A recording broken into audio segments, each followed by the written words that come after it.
Good morning, Alex and friends. I'm Grace. Today is Saturday, June 28th, 2025, and you're listening to Alex's News.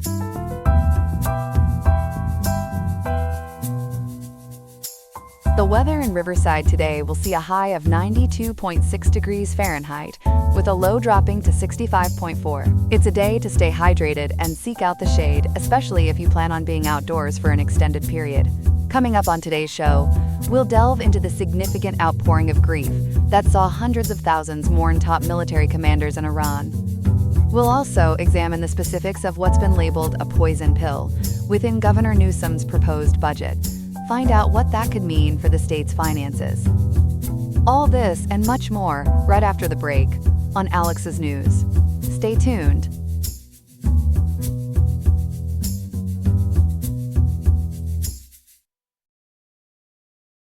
Welcome back. We're beginning today with a sobering story out of the Middle East, where hundreds of thousands of mourners have flooded the streets of Tehran today for a massive public funeral. These ceremonies honor top Iranian military commanders and nuclear scientists killed in a recent 12-day war with Israel. For more on this developing story, we turn to our reporter Ethan. Ethan, can you set the scene for us? Grace, it's an incredibly powerful and somber scene in downtown Tehran this morning, June 28th, 2025. According to reporting from the Associated Press via Yahoo News, WPLG Local 10 News, and Al Jazeera, hundreds of thousands of mourners, with state media even claiming over 1 million in attendance, are out on Azadi Street, stretching for nearly 3 miles. They're chanting, quote, "Death to America," end quote, and, quote, "Death to Israel," end quote, as coffins, draped in Iranian flags and bearing portraits of the deceased, are driven through the capital. Government offices were actually closed today to allow public servants to attend these ceremonies, which mark the first public funerals for top commanders since the ceasefire that was declared just 3 days ago on Tuesday, June 25th. Ethan, you mentioned top commanders and scientists. Can you tell us more about who specifically is being honored today? Absolutely, Grace. We understand these funeral ceremonies are being held for approximately 60 people, a truly staggering number. This includes 4 women and 4 children, along with numerous other commanders and nuclear scientists, as reported by the Associated Press via Yahoo News. Among the most prominent figures are General Hossein Salami, the head of the Revolutionary Guard, and General Amir Ali Hajizadeh, who led the Guard's ballistic missile program. Both of those generals, according to Al Jazeera, were killed on June 13th, which was actually the very first day of the conflict. Also being mourned is Major General Mohammad Bagheri of Iran's Revolutionary Guard and Mohammad Mehdi Tehranchi, a top nuclear scientist.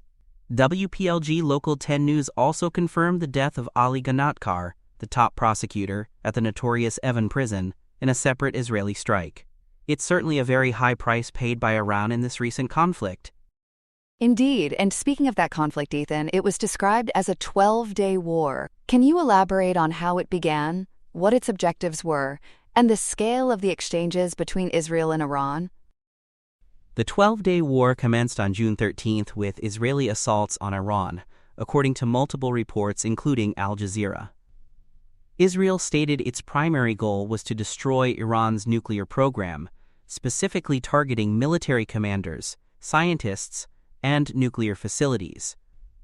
Iran, for its part, has always maintained its nuclear program is for peaceful purposes, while Israel views it as an existential threat. During the conflict, the United States also joined in, carrying out strikes on 3 Iranian nuclear sites, prompting Iran to retaliate by launching missiles at a U.S. military base in Qatar.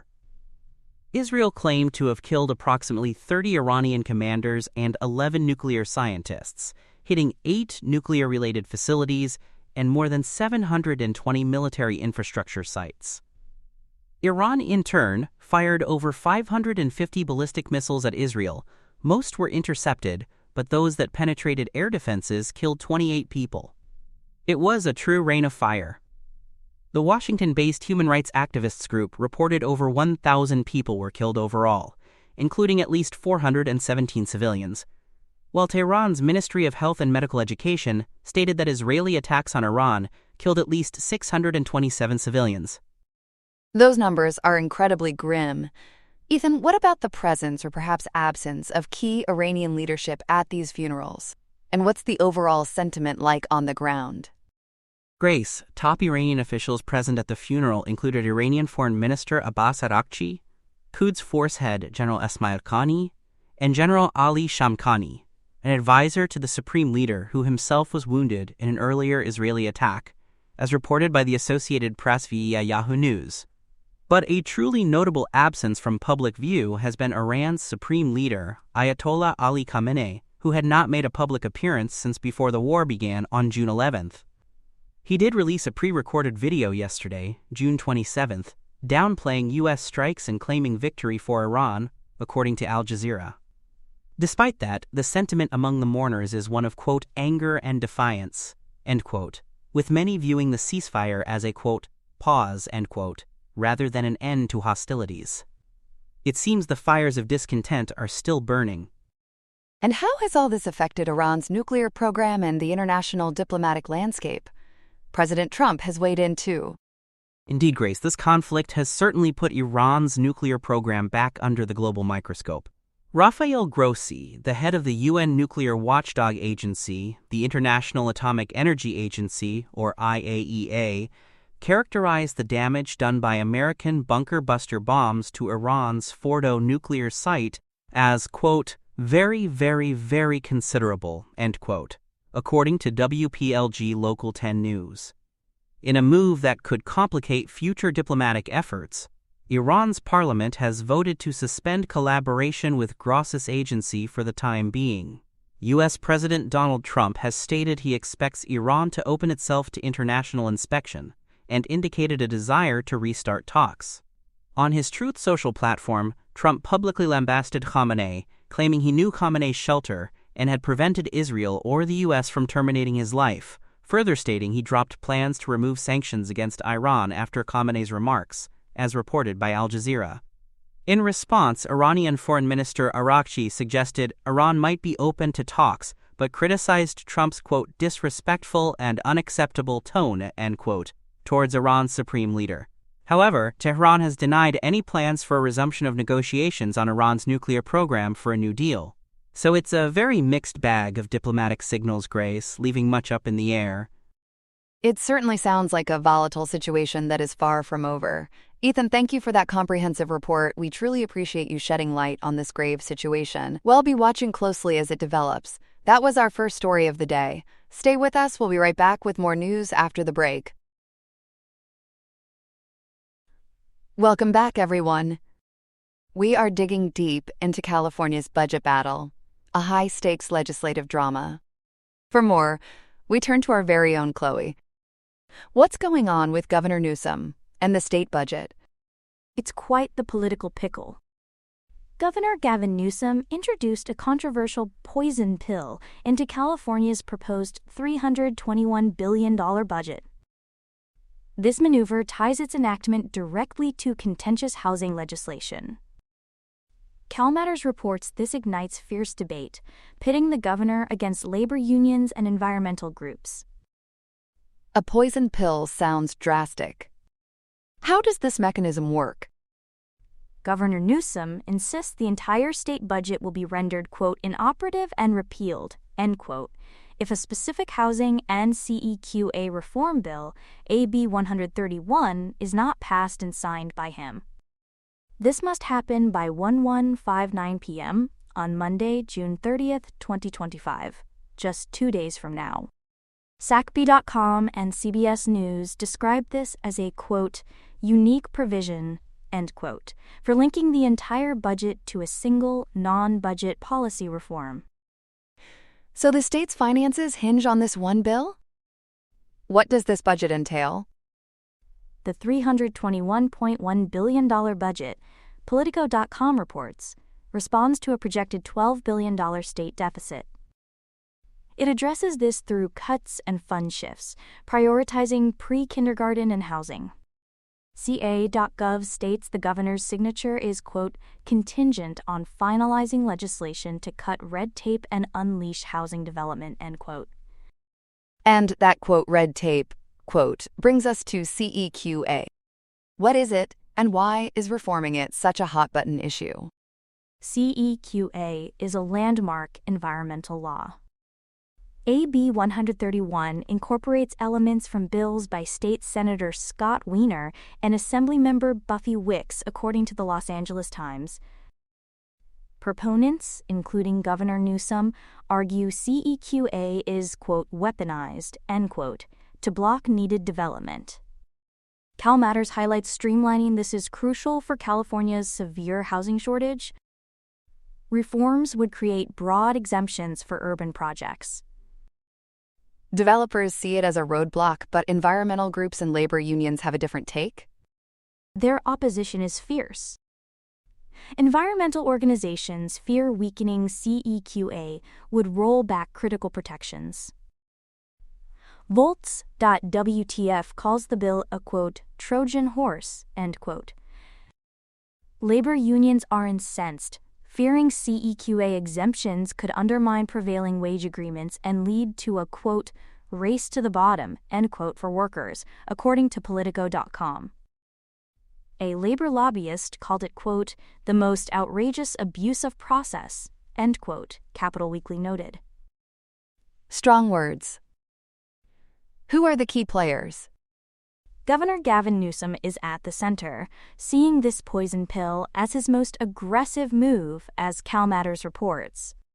Labor unions and environmental groups are staunch opponents.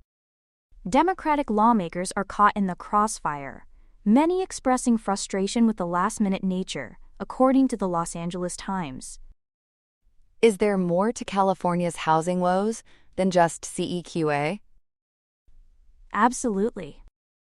Experts argue other non-CEQA barriers are equally, if not more, responsible. A UC Berkeley study identifies restrictive local zoning as the largest obstacle.